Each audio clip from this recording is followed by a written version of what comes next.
Welcome to the Getting Real with Hilary show, where ordinary heroes tell extraordinary stories during unique and never been heard before conversations with your host, Hilaryburns. Hilary's unique listening and way of asking questions results in conversations that aren't usually talked about, so you can create the life that you really want but are afraid you can't really have. We are demonstrating the greatness in the human spirit and creating a world where we all reclaim our birthright of joy, happiness, purpose, and passion. Now, here's your host, Hilaryburns.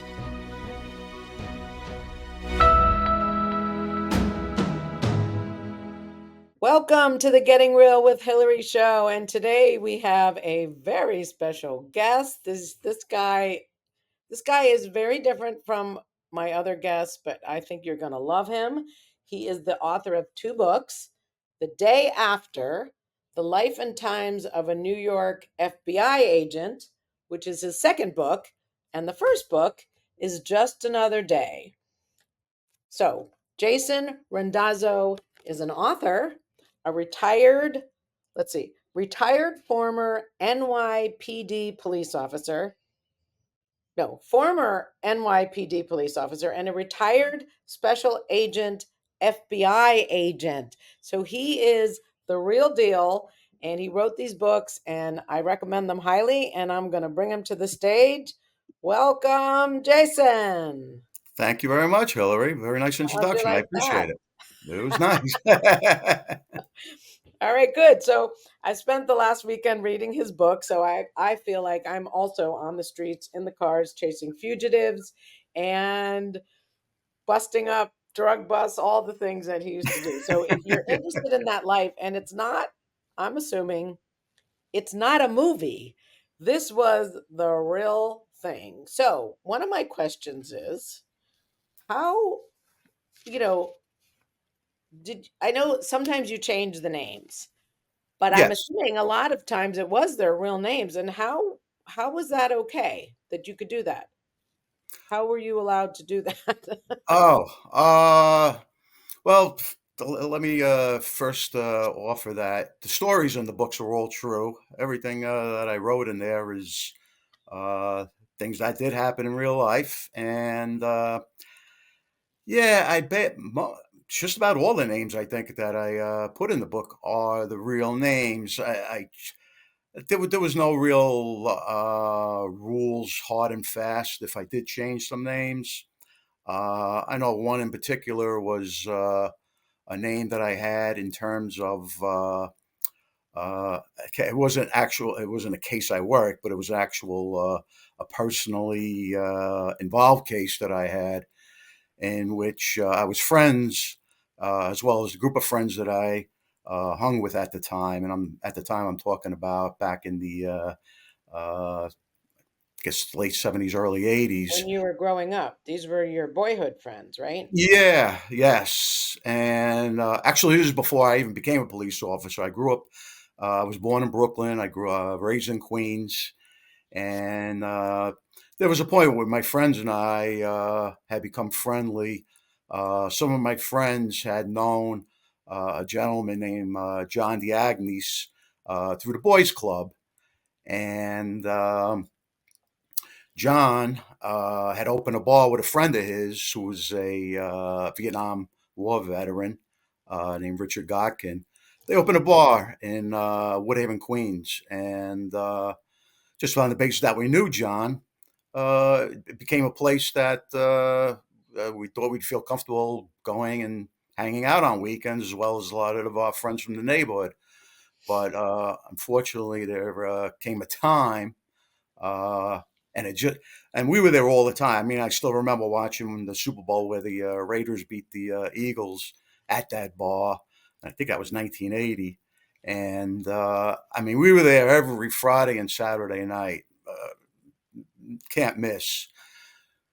On one weekend night, we decided let's do something different. There's this club on Long Island, obviously not there anymore, 40 years ago, called Speaks, that had a band that we wanted to see. So we got into somebody's car. We drove out there. I was out on in Island Park, Long Island, and we were gone for the night. And obviously, these are days before cell phones, so we didn't become aware about it until I guess either somebody got home and got to a phone or the next day. But both John and Rich were shot to death at that bar that night, and what had happened is they were there, and there was a guy that was there that was there with his girlfriend, and it went from a spilled drink to let us give you a drink, an apology from whoever spilled it, what have you.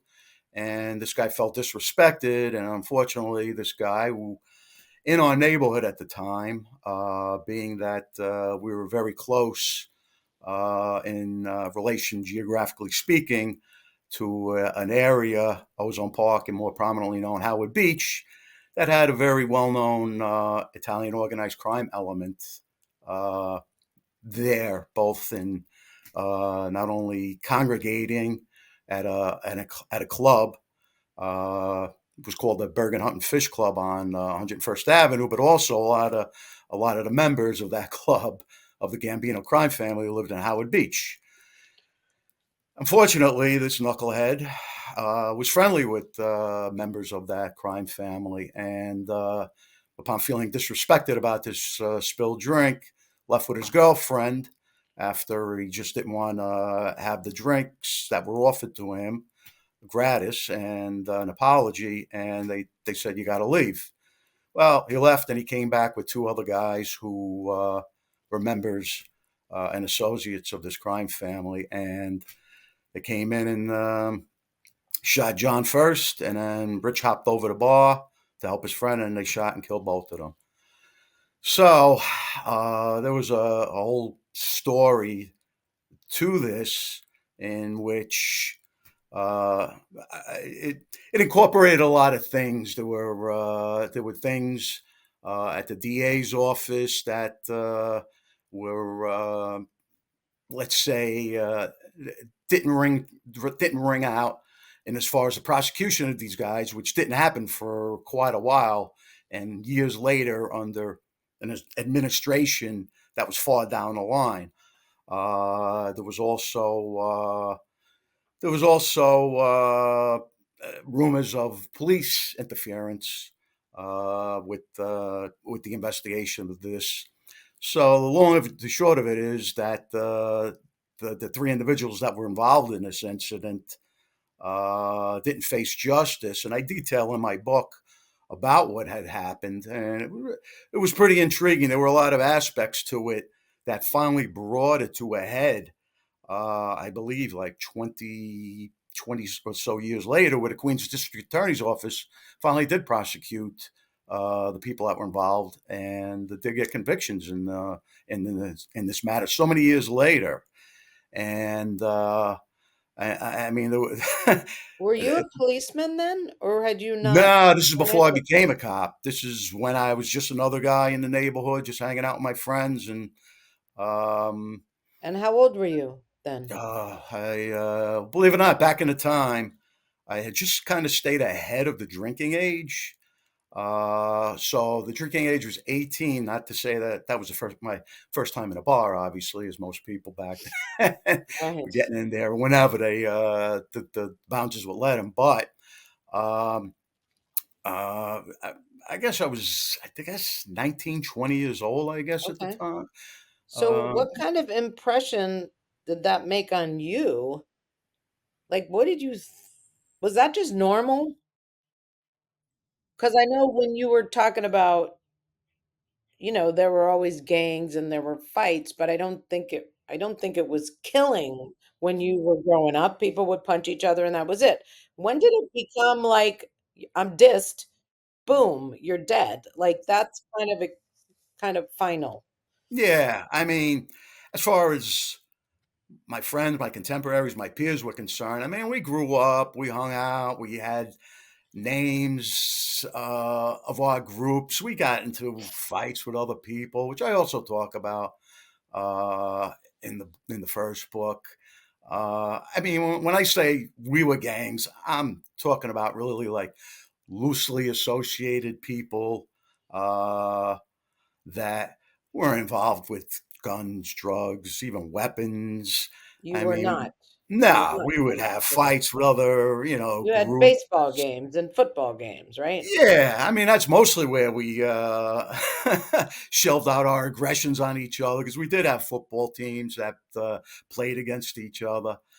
But I mean, and there were groups that, yeah, that no, there were groups in the neighborhood that were associated with that, and there were groups that were even more hardcore, who aligned themselves with some of the organized crime people and got involved in dealing drugs and. Uh, it's funny. I also mentioned in the book about there was a place in Queens, Forest Park, where there was a place called we called it the Dome.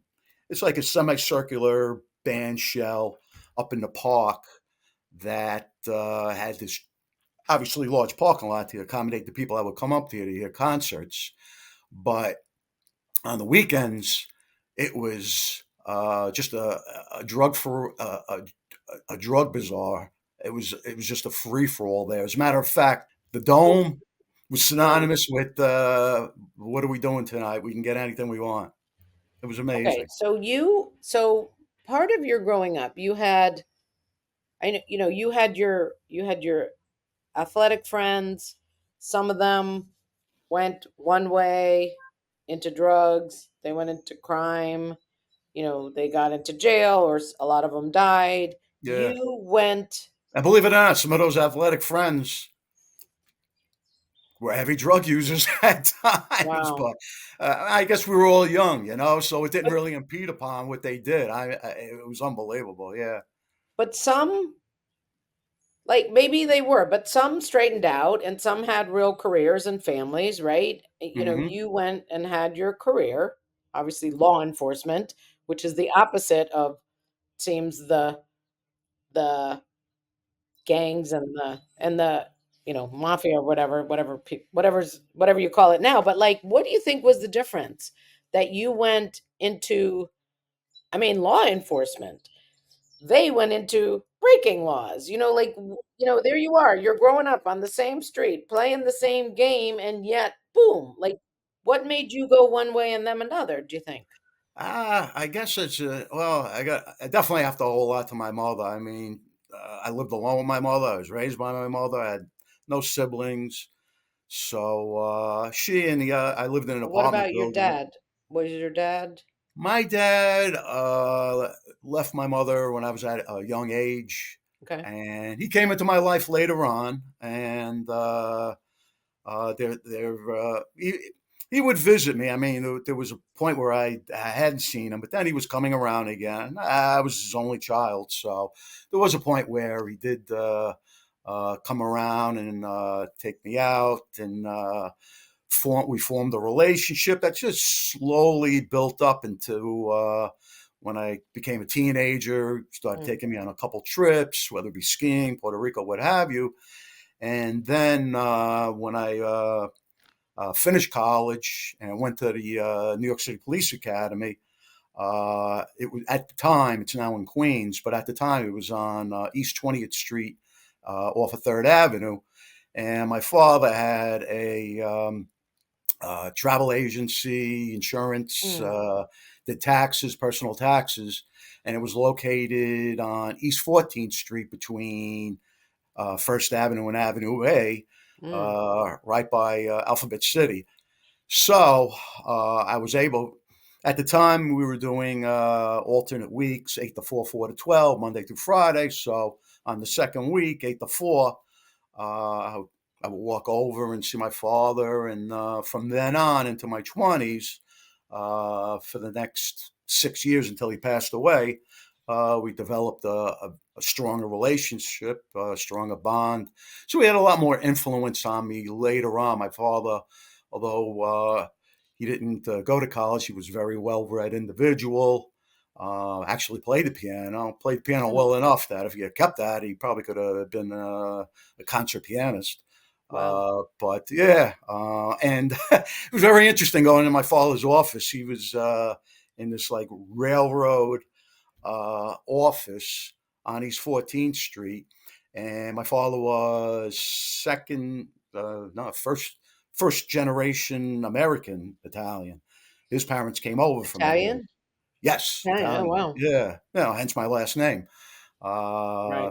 Sicilian, as a matter of Well, fact. I thought you kept saying these Irish boys with the red hair. What was your mom? She was Irish, English, Polish. Oh, okay. So that's your So Irish half. Okay.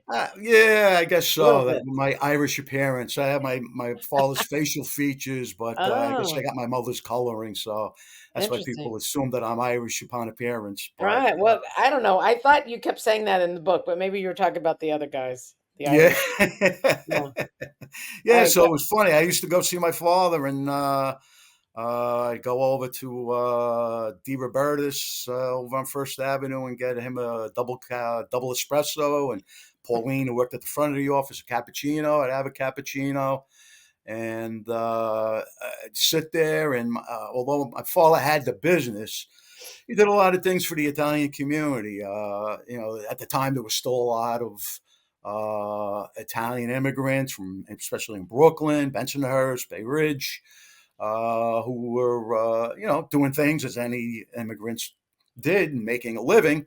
But there was also things that would come in where they would get letters from the government or other entities that they didn't know, what they didn't understand. And, there could be a time when I'm sitting in my father's office, and Italian couple would come in or what have you.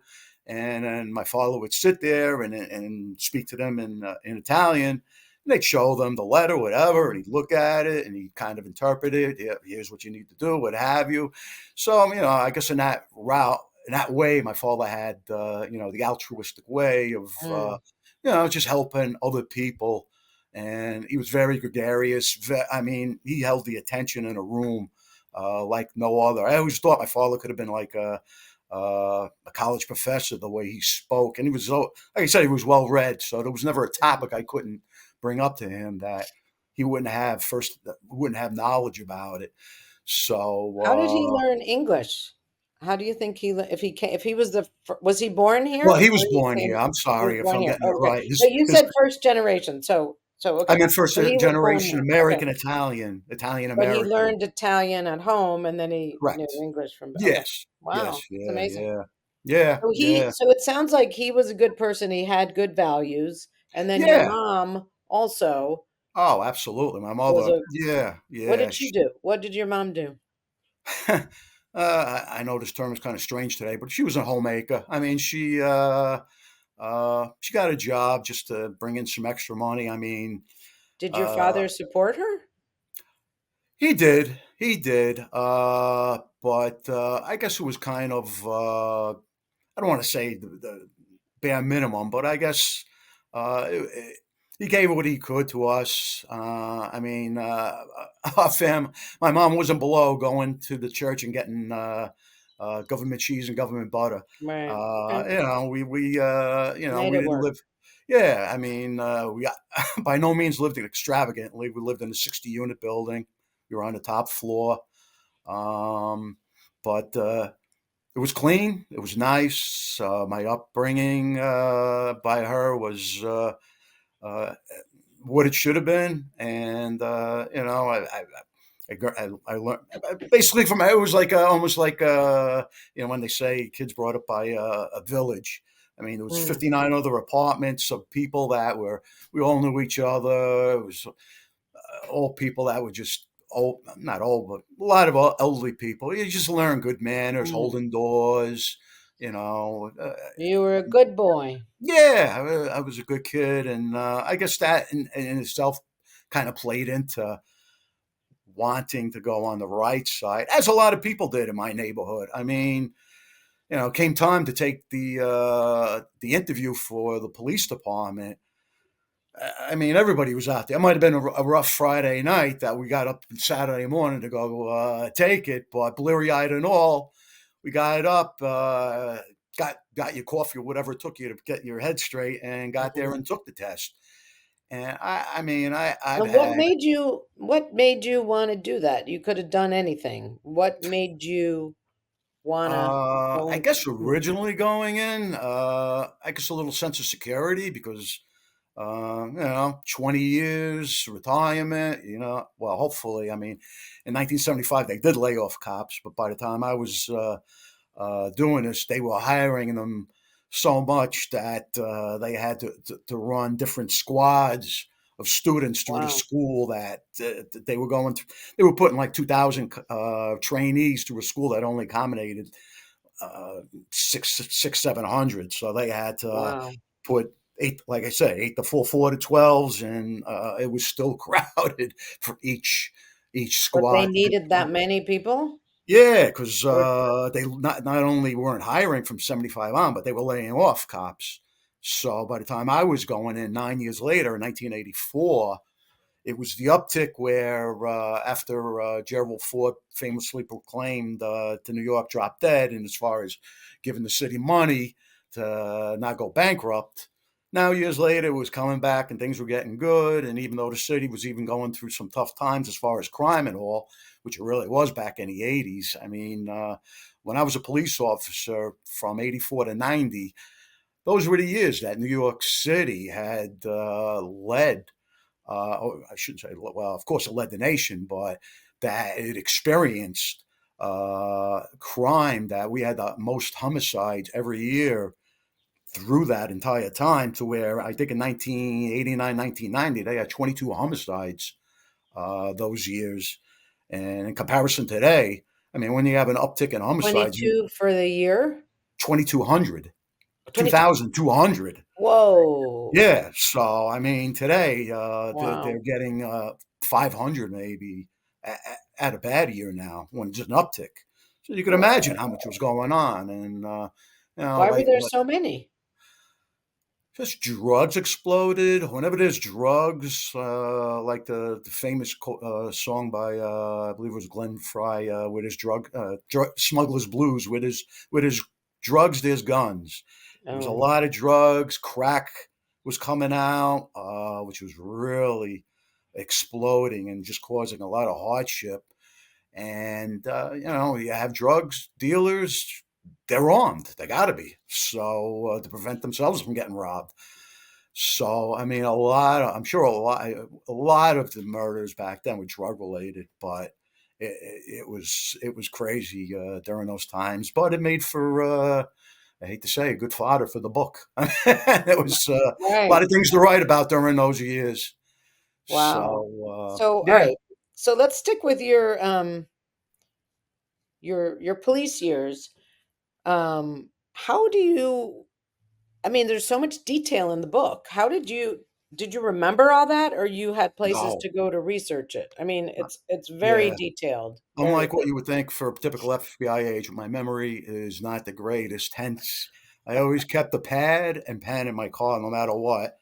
Which, I mean, normally when you're driving, aside from listening to music, or especially when I'm on my motorcycle, you get a clear head. You get a chance to like think about things, think about investigations, think about which pretty much an investigation for the most part, it's a puzzle that you're trying to put together to the point where you have enough of the puzzle put together that you have the evidence or the clues that you're looking for to further your investigation.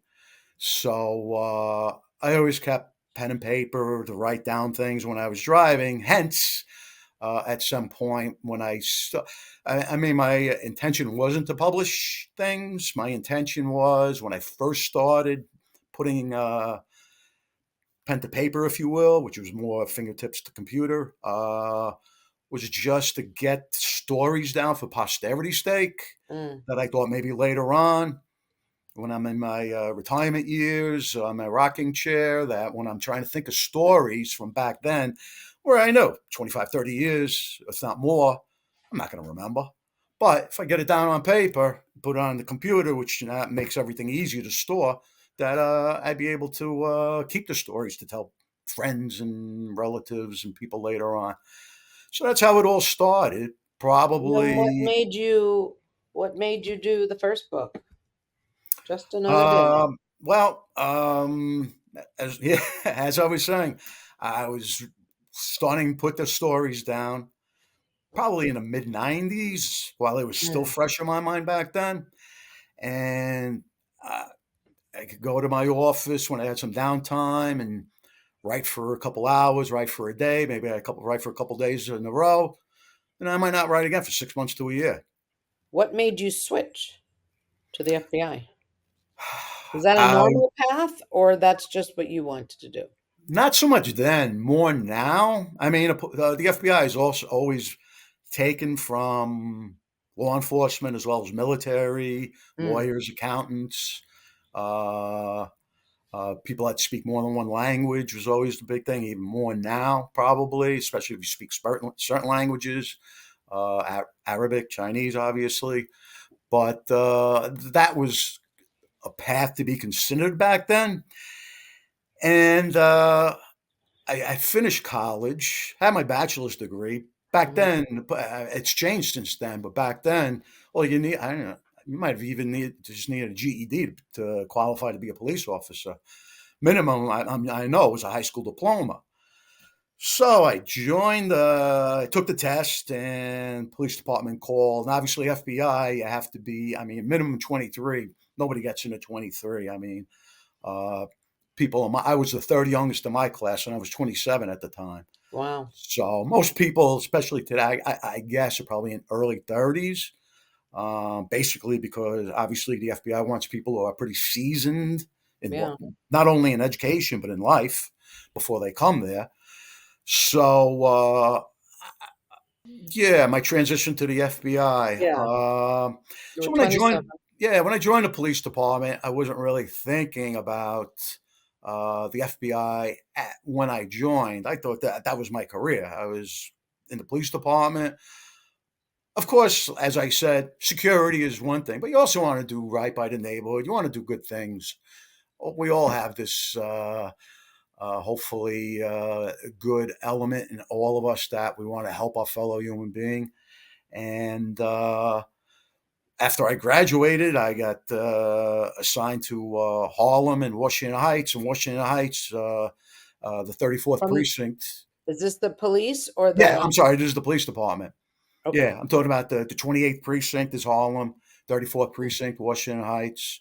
And as much of a fear as when people hear the sound Harlem, Yeah. when you hear that and you think, oh, wow, it's probably pretty crazy in the 80s. Washington Heights, actually, the 3-4 precinct led the city in homicides uh, during the years that I was assigned there.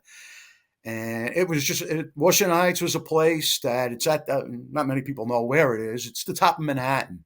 It's from 155th Street to the top, and it's connected by bridges to the Bronx, to New Jersey. And it was a place that had, as does now, a very large number of Dominican people living there. And it just so happened that there was because of the geographically speaking, there was so many ways to get there from Long Island, upstate New York, and New Jersey, that it happened to be the place to buy drugs, and it was prolific Mm. in terms of the drug sales that were happening up there. And like I said earlier, where there's drugs, there's guns, and yeah, I mean, shootings daily, and it was just a crazy time, crazy place to work. But in terms of my own getting used to law enforcement, I mean, in terms of me getting ready to move on, which I didn't know at the time, but I mean, there wasn't a place that when I got to the FBI, there wasn't a place I would be uncomfortable going.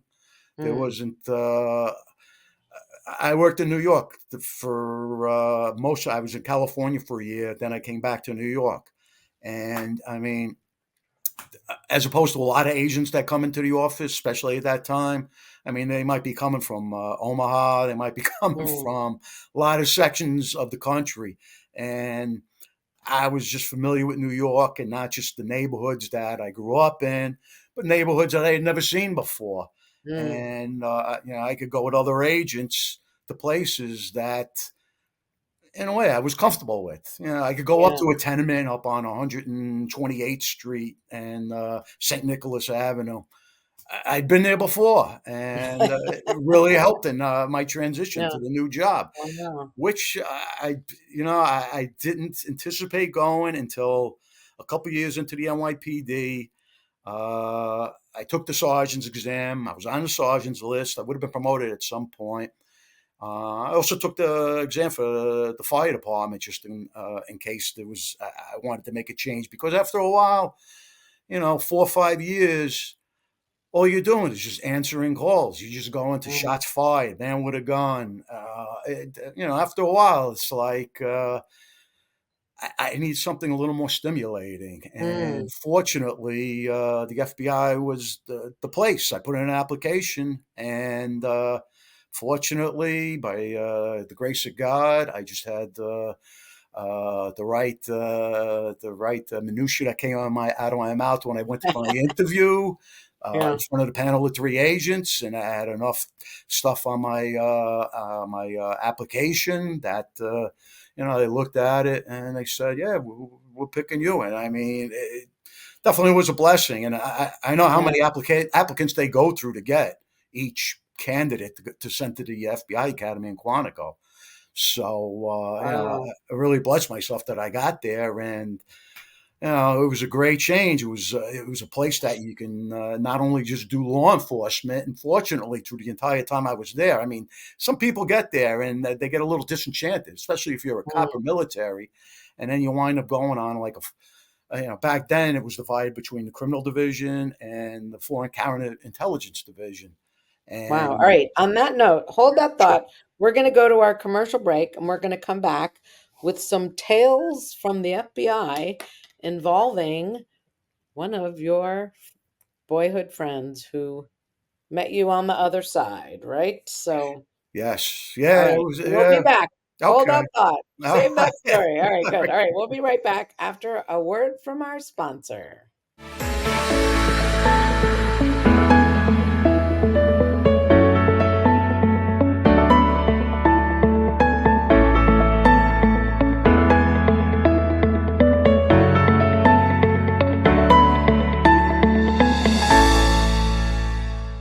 Has social emotional learning become just one more thing on your teachers' plates?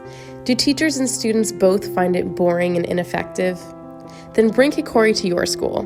Kikori transforms classrooms through experiential SEL activities that help students play, reflect, connect, and grow. Even better, students say it's more fun than recess. Schedule a no-obligation conversation at kikoriapp.com/bringkikori. KIKORI. Do you ever feel like you can't say what you really want to say? Or that you're stuck or in a holding pattern in your relationships, career, personal life, or finances? Are there things you want in life that you've given up on? Are you resigned that this is as good as it's going to get? If you answered yes to any of these questions, then Hilary Burns, host of the Getting Real with Hilary show, has the solution you need. Hilary is a published author of 3 books and has a program called the Getting Real process. This process frees you from what is holding you back, allowing you to create a life you love. Don't believe it? It is hard to believe that it could work, isn't it? The proof is that hundreds of Hilary's clients have used the Getting Real process and are now free to create whatever they want in relationships, career, finances, enjoying life, or just loving themselves more. So go to realtalkwithhilary.com and order Hilary's book, Real Talk, and set up a conversation.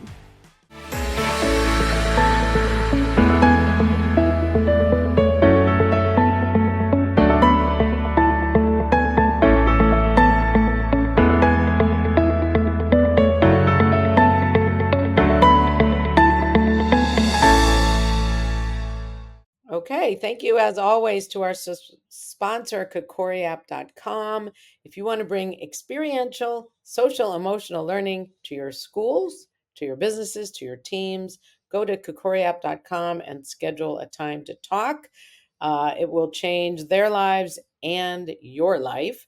And If you haven't read my books, I've got all 3 here. You can find them on Amazon.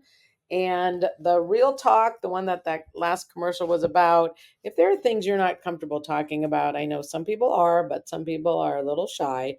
Go to realtalkwithhilary.com, get the book, and then send me an email at Hilary at gettingrealwithhilary.com, and we can talk and we'll get you free. And now we're going to bring back, let's see, how did I say it? Former special agent F retired, well, whatever. Retired special agent FBI, and I have to say it right, former NYPD police officer Jason Randazzo with his tales of two directions, we'll call it that way. So, would you like to, whoops. So would you like to, I know, again, we were talking about these were your boyhood friends. Some went to the mob, some got into drugs, some died, some were killed. You went to the right side of law enforcement, making this world a better place. And, do you want to tell us about your friend? I know he came in and out of your books, both of them, a little Yes. bit. Yeah. Yes. Okay. I had a friend growing up. We played Little League Baseball together. As a matter of fact, he was the I'm sorry. His uncle was the coach of our team, and he batted third. I batted fourth, and uh, yeah, I'm sorry. We grew up. We played baseball together. Probably 13, 14 years old, and as we went forward, we lost touch. Um, he went to uh, he went to a rival high school, and we played for our respective high schools. Um, and then there came a time after high school was over. I went to college. He went to college. As a matter of fact, I think he went to college in Florida for a while, where he continued. But he was a very good baseball player, and our lives intertwined kind of later on after I became a police officer. Not as much, but my friend uh, became a member, an associate of the Gambino crime family, and Now, do you know, Jason, do you know how that happened? Like he went to college. It seemed like he was on, I mean, I'll call it a right path, yeah. a normal path. Hmm. In Connecticut, that's a normal path. How did you all of a sudden, or maybe it wasn't all of a sudden, become a member of the mob? Uh, uh, Again, as I said, it was a neighborhood where that element was around. So, I mean, I had a number of friends who engaged with them, who I guess in a way looked up to them, Mm. wanted to be them. I guess, you see the movie Goodfellas. It's like Henry Hill says in the movie, you see these guys, they're flashy, they got money, they got the girls, they're having a great time. And, of course, you're always seeing the best part of it, but Well, do you think, I mean, I'm just because I'm curious about this, how one goes one way and how you went the other. And I know you said, your father was altruistic, he took care of people, your mother, seems like she had good values. I mean, why do didn't you I go? think, well, yeah, why did you go one way and they went the other? Like, did you look at, like, let's say growing up, did you look at them or did you not see them and think, oh, wow, that's the way to go? They got money, they got flat. Like, would you have ever thought that? Yeah. Or, I mean, I know it's kind of like whatever environment you're in, that's Hmm. normal, Yeah. it's, Yeah.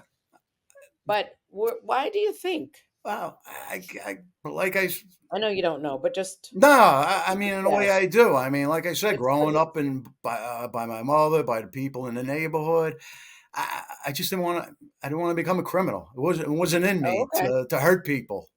There I you go. mean, you know, So do you think they were thinking, "Oh, I want to become a criminal," or do you think somewhere you can fool yourself to think, yeah, not so much that you don't think of him as a criminal, but you think, yeah, I want to join this association that engages in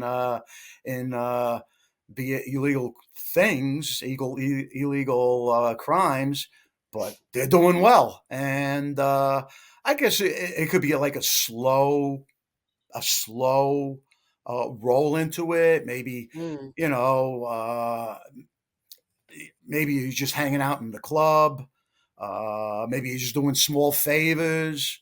mm, Somebody sees something in you, which I think happened to this one particular friend, that they're like, he's a little kid, but he's a bulldog. He stands up for himself. I kind of like that kid. mm. Where they sort of, Okay. kind of like take you under their wing, so to speak. And So you're then, almost like groomed. yeah, yeah, it is that way. It's like if you had a big brother Yeah, who took you under your wing, only some are, I'm yeah, not saying the good guys and the bad guys, but it's kind of like, oh, he likes me. yeah. Or Or you're like a gang. Why would you join a gang? Because you're part of a community. You yeah, feel like you belong. yeah. Or you're a professional scout, and you see somebody that's got potential, and you're like, yeah, this kid might be able to be something that could help us someday, that we can use, that can be part of our thing. So La Cosa Nostra, our thing. And Do you think yeah, it was, last question, sure. maybe, No, not promise. absolutely. Like, do you think it was money, more money related or No, power? no. Power? I just think he was just a tough kid that was in that element, that it just, I mean, once you get into it and you get to the point where, I mean, there was a time. I mean, he was ruling over most of the drug spots, not only in Queens, but probably right over the border in Brooklyn. So he was collecting from these people protection, so to speak. But if you don't want to get shot in the knee or baseball batted, as he would say, then you paid him. And I mean, those guys are making enough money where a little bit to him is, the price to pay. It's the price the cost of doing business. So I mean, it was phenomenal, the amount of money that he was making. And I remember there was one point where a friend of mine had take his dog to the vet, and this friend of mine just coincidentally had been taking his dog to the vet at the same time, and I saw him out front.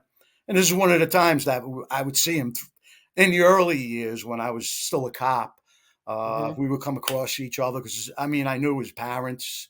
Obviously, like I said, I knew his uncle, and we lived not far from each other. So there'd be times walking the street or what have you, where I'd see him. I mean, we'd talk, we'd hug. I mean, we were friends. And there was one particular time that I saw him at the vet. He was out front with a brand new black Corvette. I mean, brand new car, beautiful. And you're like, whoa, somebody's doing something. I mean, we're Yeah. like early 20s. So I'm driving around a banged up Ford LTD. And, he's in this car. So, yeah, the jewelry, the watches, things are going well monetarily for him. And And did you know what he was doing? it took a while. At first, I didn't. Oh, okay. It took a while. By that time, I did. But at first, I just heard. I mean, he was well known through the neighborhood. So at first, I was hearing the rumors about him, what was going on, and it wasn't until late it became evident what was going on, both through the neighborhood, things I would see, and then obviously when I was in the FBI. I mean, I eventually got assigned to the Brooklyn Queens Metropolitan Resident Agency, which is in Queens, and the Gambino squad was there in that office. And it was when I was transferring from California back to New York, I knew there was a possibility, but I was hoping not to go to the Gambino squad, just Mm, because at that point in time, my friend was the right hand man to the top guy in the Gotti family, John Gotti Jr. They were mm. about the same age, and once John Gotti Sr. had his issues, where he was incarcerated, uh, he he put in charge of the family his son, John Gotti Jr. And my my friend had John Gotti Jr. as the best man of his wedding. So that just lets you know how close they were at that time. And I just didn't want to be in a place where I was investigating him. Mm. I just, I just didn't want use my friendship in that way with him. This guy I had known since 13, 14 years old. And And how did he finally get in trouble? uh, a lot of notoriety. I mean, back then, going from junior to senior with the Gottis, they were in the news all the time. I mean, Mm. that's one of the things that the other heads of the families and other even members of John Gotti Sr.'s own family had issues with him because, he got these names of Teflon Don. He was always dressed right. He got his hair cut every day because he just wanted to look, he wanted to look to the Who, John nines. Gotti Jr.? This is senior. Oh, He, senior. Okay. yeah, I mean, he was in the papers. He was Time Magazine's Man of the Year one year. He was just so much in the news that the old time organized crime guys hated it because they weren't in the news. Their Wait, thing why was, was he man? Why was he on Time Magazine as a uh, criminal? uh, I guess, because he ran one of the biggest corporations in the world, which was an illegal one, but nonetheless, it was making money. I mean, they were into everything: waste removal, construction. I mean, back in the '80s, they just got money from the unions. They ran the unions. They just had everything at the time, and I don't know how he got to be telling man of the year. I didn't read that issue, but he just had such notoriety that he was in the news all the time. Even though he was Yeah, doing everything was illegal. yeah, Wow. absolutely. And I mean, he had gone to trial, I think, 3 times, federal court. I mean, everything was out there, even though he got uh, But not they guilty. I finally don't want get to him say out. exonerated, but not guilty the first trials until he finally was convicted in the last trial. And the case agent for John Gotti Sr., I knew the case agent because he was right in the office. And although when I would see my friend, I made sure that, when I got to the office and I saw the case agent for John Gotti Sr., I let him know that, hey, just to let you know, I came across him in the street the other day. We spoke. I don't know who's. I mean, it could have been my own job surveillance teams watching them, and then they see, oh, we have an unknown subject, Oh, making contact with them, taking my pictures. Then I'm in my pictures in the office, like, wow. whoa, wait a Oh, minute, we know this guy. so you had So to tell them, yeah, I right? had to make sure that, any kind of contact I had with him was just innocent enough. We weren't doing anything nefarious together. So yeah, it was a not, I can't say a fine line, but there was a line that I had to walk that with that for a long time. And my friend, he also was in the news a long time because at some point in time, they caught up to John Gotti Jr. and there was a couple trials with him. And then my friend obviously was getting investigated throughout. And there came a point where he had to run to Brazil to try and avoid extradition, which didn't work out because the authorities in Brazil put him in jail down there. And Now, which is this, John Gotti Jr. or your no, friend? this is my friend. And this is Oh, during the time that John Gotti Jr. had been going through, I'm pretty sure he went through more than one trial. And there finally came a time where, uh, why did they put him in jail in Brazil? because they knew who he was Oh, and why he was in Brazil. So there came a time that another agent who I knew very well, we worked on the same squad together at one time, and he was working on the Gambino squad, and he was the case agent for he and his partner were the case agents for John Gotti Jr. wow. And yeah, there came upon a time where they extradited my friend back to New York, and my friend wound up testifying against John Gotti Jr. At a trial. And like every other organized crime, especially at that time, every organized crime trial was in the papers, in the news. And Wow. my friend had testified at a number of trials leading up to that. Uh, I believe all of them that he testified resulted in convictions. And I would go to those trials, as I did on one or two occasions with the Gotti trial, and sit in the courtroom.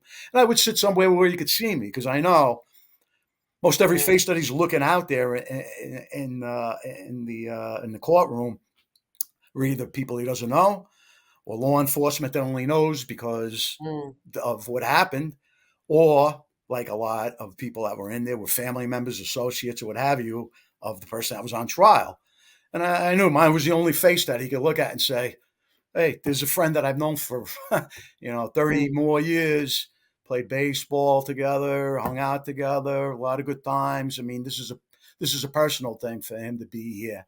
And I felt that would be comforting to him while he was, testifying that, that I was there. And, it worked out well, except when one time during the, during the John Gotti trial, when I was sitting there, and I was only there for a couple days. I was there when he was being cross-examined by the defense, and because I figured that's when he kind of really needed some support.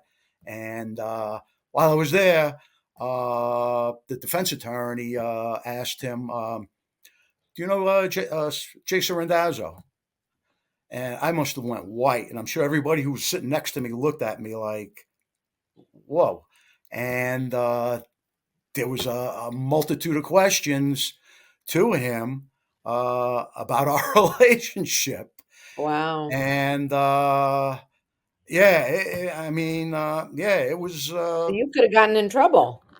yeah, I mean, like I said, I made sure that I spoke to the Yeah. people on the squad and let them know what was going on. But yeah, So you it know was, what, whew. Jason, we I know. So anyway, well, we are out of time, unbelievably.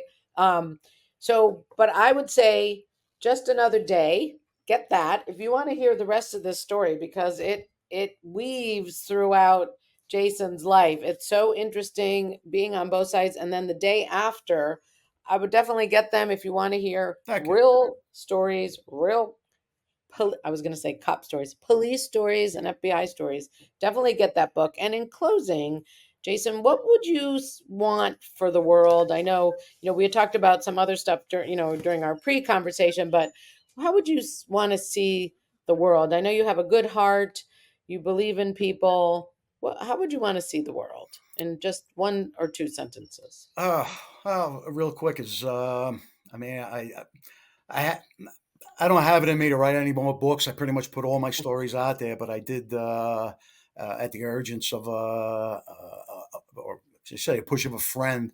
I finally joined X, and I have Jason Randazzo 44, the number I wear when I play ball. And after doing a very becoming a very voracious reader of history, I've just seen a lot where I just started to write some op-eds that I would send into the Wall Street Journal, New York Times, New York Daily News. Obviously, I have a bit of a conservative slant, but which those papers probably don't look upon as gracefully as they And might. what is your main objective? And just real quick, because we'll run out of time. Just that society has just become, as very few media people have said, very divisive, where we just, we may have opposing views, we may have different ideologies about life, we may have different views on wars in Ukraine and Israel, but I mean, we're all generally nice people, good people that, instead of trolling, instead of just shouting down, not letting people voice opinions, we can all speak, we can all debate, we can all talk to each other.